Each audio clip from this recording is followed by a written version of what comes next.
So, samantala, balikan po natin si Attorney Harry Roque. Kaugnay po nung panayam natin. Attorney Roque, nandiyan po kayo sa linya? Opo, nandito po tayo, no? Gaya ng sinasabi ko kanina, no? Totoo po na ilan sa kanila ay napapag-process.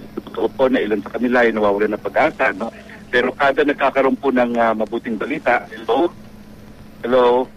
Apo, attorney, nakikinig po kami. Kada nagkakaroon ng mabuting balita dahil ito ang pag-aresto ni Ulo, ay nabubuhayan naman po sila ng loob. At umaasa na gaya ng sinabi sa Australia, hindi matatapos ang termino ng Presidente Noynoy Aquino na hindi tatapos ang paglilitis nito. Apo, panguling salita po, ano po yung panawagan nyo siguro sa may ibang akusado na nanonood o nakakapakinig po sa atin? Ano po inyong panawagan?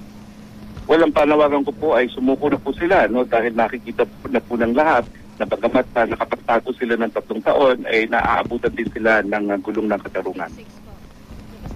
Apo, maraming po salamat sa inyong panahon, Attorney Harry Roque, abogado po ng pamilya ng mga biktima.